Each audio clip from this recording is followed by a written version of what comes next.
അമേരിക്കയുമായി ബന്ധപ്പെട്ട പല വാർത്തകളും ഇന്ത്യയിൽ വാർത്താ പ്രാധാന്യം നേടുന്നവയാണ്.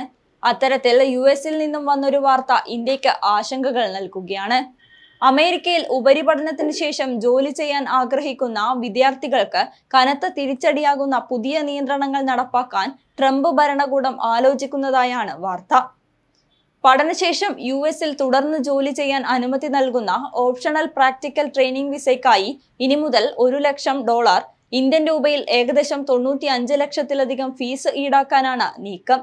വൻതുക ലോൺ എടുത്ത അമേരിക്കൻ സർവകലാശാലകളിൽ പഠിക്കാനെത്തുന്ന ലക്ഷക്കണക്കിന് ഇന്ത്യൻ വിദ്യാർത്ഥികളുടെയും കുടുംബങ്ങളുടെയും ഭാവി ഇതോടെ അനിശ്ചിതത്വത്തിലാകും.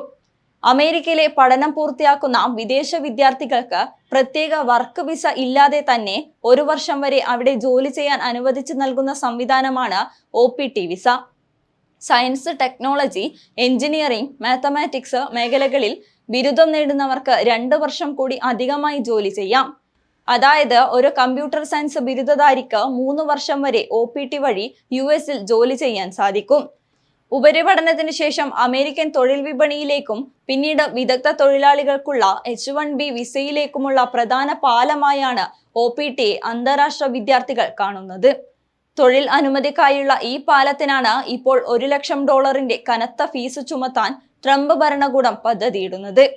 വിസ തട്ടിപ്പുകളും നിയമവിരുദ്ധമായ തങ്ങലും തടയാനാണ് ഈ നടപടിയെന്നാണ് ഭരണകൂടത്തിന്റെ വാദം.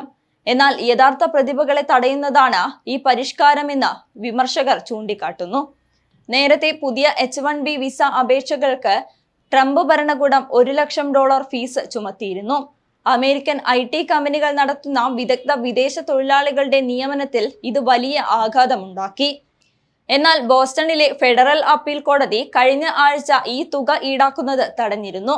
കോടതി തിരിച്ചടിയെ തുടർന്ന് വിദേശ തൊഴിലാളികളുടെ എണ്ണം കുറക്കുക എന്ന ലക്ഷ്യത്തോടെ ഭരണകൂടം നടത്തുന്ന രണ്ടാമത്തെ നീക്കമാണ് പുതിയ OPT വിസ ഫീസ് നിരക്കെന്നാണ് വിലയിരുത്തപ്പെടുന്നത്. ഈ നിയമം പ്രാബല്യത്തിൽ വന്നാൽ അതിന്റെ ഏറ്റവും വലിയ ഇരകൾ ഇന്ത്യൻ വിദ്യാർത്ഥികളായിരിക്കും. ഏറ്റവും പുതിയ ഓപ്പൺ ഡോർസ് റിപ്പോർട്ട് പ്രകാരം 2024-25 അധ്യയന വർഷത്തിൽ 3 ലക്ഷത്തിലധികം ഇന്ത്യൻ വിദ്യാർത്ഥികളാണ് അമേരിക്കൻ സ്ഥാപനങ്ങളിൽ പഠിക്കുന്നത്. അമേരിക്കയിലെ ആകെ അന്താരാഷ്ട്ര വിദ്യാർത്ഥികളുടെ 1/3 ഇന്ത്യയിൽ നിന്നുള്ളവരാണ്. ഇന്ത്യക്കാരായ വിദ്യാർത്ഥികളിൽ ഏകദേശം 40% OPT പദ്ധതിയുടെ ഭാഗമാണ്. ഒറ്റ വർഷത്തിനിടെ ഇന്ത്യൻ വിദ്യാർത്ഥികളുടെ OPT പങ്കാളിത്തത്തിൽ 47% വർധനവുണ്ടായിട്ടുണ്ട്. ബാങ്ക് വായ്പയെടുത്ത് പഠനം പൂർത്തിയാക്കിയ ശേഷം അമേരിക്കയിൽ ജോലി ചെയ്ത് തിരിച്ചടക്കുക എന്ന തന്ത്രമാണ് ഭൂരിഭാഗം ഇന്ത്യൻ കുടുംബങ്ങളും ഉപയോഗിക്കുന്നത്. ട്യൂഷൻ ഫീസിനും ചെലവുകൾക്കും പുറമെ $1,00,000 കൂടി വിസയ്ക്കായി കണ്ടെത്തേണ്ടി വരുന്നത് ഈ കണക്കുകൂട്ടലുകളെല്ലാം തകർത്തു കളയും. ഇതോടെ ഇന്ത്യൻ വിദ്യാർത്ഥികൾ STEM കോഴ്സുകൾ ഒഴിവാക്കാനും കാനഡ, ബ്രിട്ടൻ, ജർമ്മനി, ഓസ്ട്രേലിയ തുടങ്ങിയ മറ്റ് രാജ്യങ്ങളിലേക്ക് ശ്രദ്ധ തിരിക്കാനും സാധ്യതയുണ്ടെന്ന് വിദ്യാഭ്യാസ വിദഗ്ധർ മുന്നറിയിപ്പ് നൽകുന്നു.